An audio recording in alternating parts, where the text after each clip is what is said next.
All right, we're finally back to the radial fuel tank. We had a fuel leak after the fuel had been in the tank for about 6 weeks, and we got a leak along the rear spar. So what we're going to do is we're going to slosh the tank, and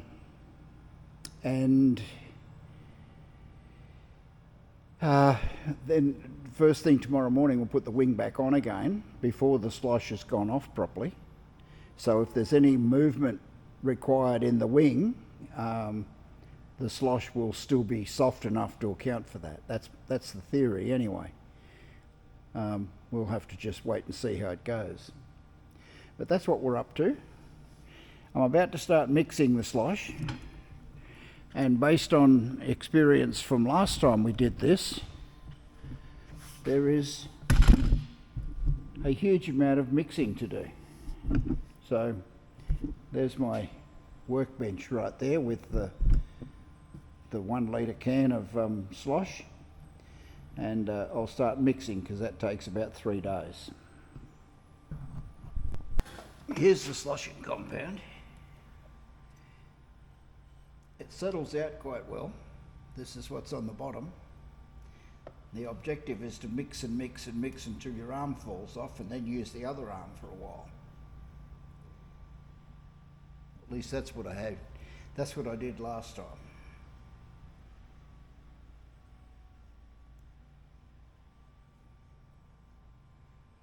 I've got to mix it all in.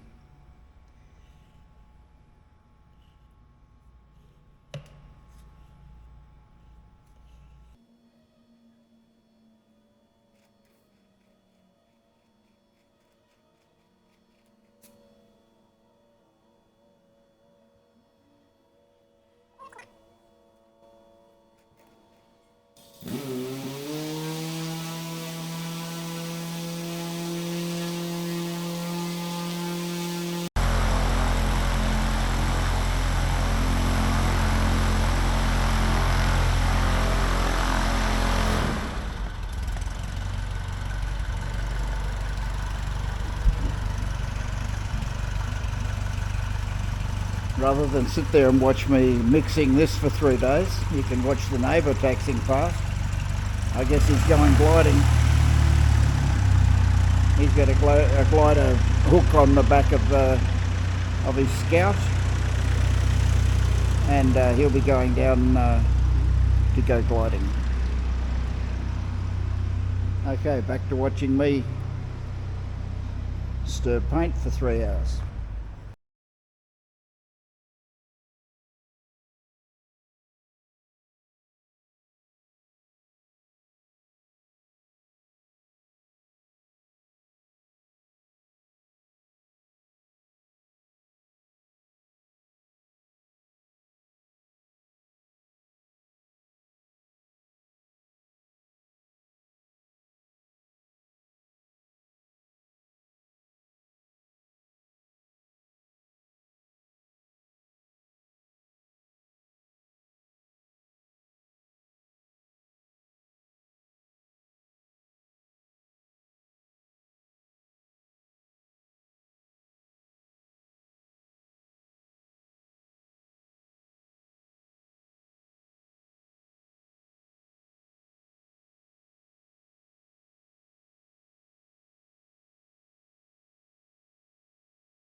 Okay, the slosh has been put in. You can't see a thing in there, I know that. And the tank's been sloshed around in all different directions. Then this is the bung that normally lets the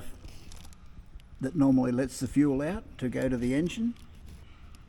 I've propped the wing up so that this is the low point, and draining the excess sloshing out of the wing. The object now is to leave this overnight, then take all the bungs out. I don't want to take them out now because otherwise the slosh that's wrapped around them will get in the threads, and that's a bad thing. You don't need the slosh in the threads because it's an absolute pain to try and get it back out again. Then tomorrow morning we'll put the wing back on again, and before the slosh has gone off totally, because the wing will, twist and buckle and whatever else it's got to do to get itself back into its happy spot. And I want to do that while the sloshing compound is still malleable, let's say. Yeah, so that's the plan. So tomorrow afternoon the wing should be back on. It won't be able to hold fuel. I think it's 96 hours before you're allowed to put fuel in it, but that's okay, I don't need to. And I'll continue on with preparing the aeroplane for its certificate of airworthiness, which should be pretty soon. But that's it, that's where we are. What a glorious day. Have a look at the day. Here's my neighbour back. You saw him leave. Now I can hear him coming back. Yep, there he is. He didn't go towing gliders. He went out and flew around doing his own thing. I'll set you back here. There we go. Yep.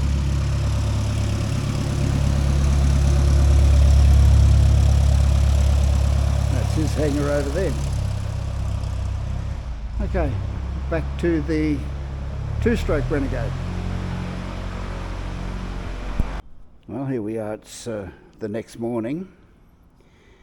This is I don't know if you can see that, but this is the sloshing compound that came back out of the tank. The surface has gone off, sort of. Yeah, but underneath it's not, it's still soft.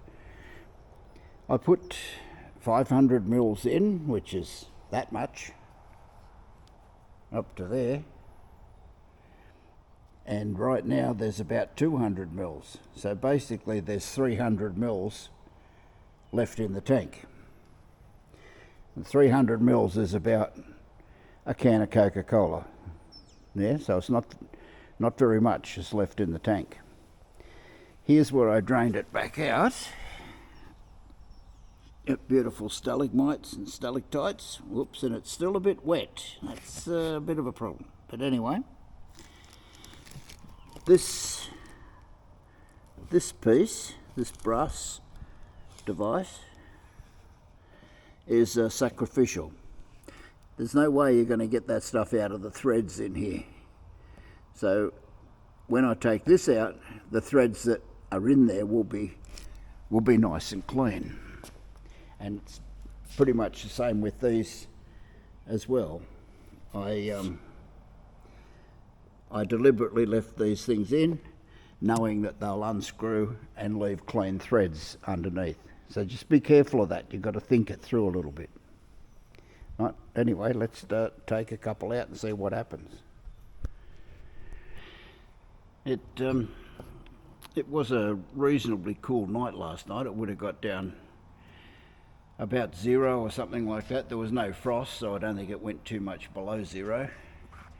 But let's so the sloshing compound probably never went off totally, or not properly. So we might very well find some wet stuff behind here as well. This is the level gauge. We're going to have to put that back in shortly. Okay, so there's some, which you probably can't see.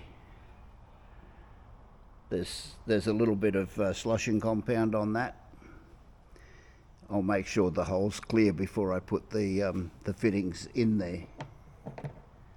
Same with this one. Oh, that doesn't particularly want to turn. Yes, it does. Of course it does. Get a bigger hammer.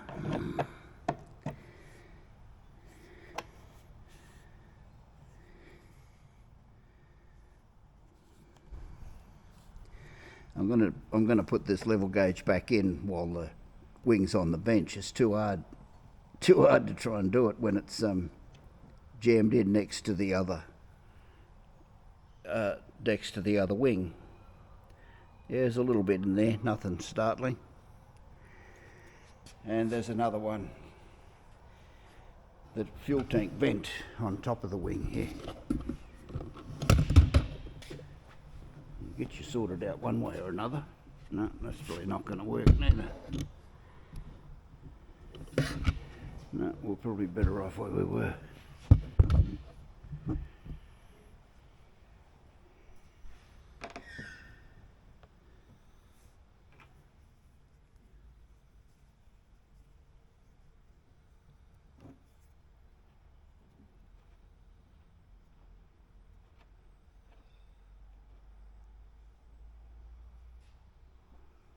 And the same with that one. There's a little bit on there. Nothing startling. This is the top of the wing, so probably hard push to get a leak up this up the top anyway. But these are the three small bungs.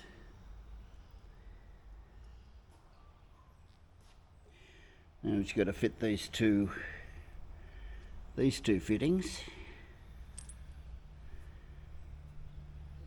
These are my level gauge fittings. There'll be a piece of rubber tube goes between, or plastic tube goes between those two. That's it.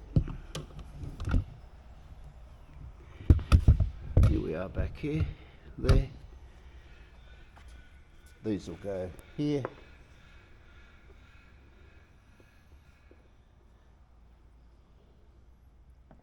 And here. Like that, pointing towards each other. Yeah, I'll lift the wing up and screw that in properly, but I'll put some sealant on here first. That's it.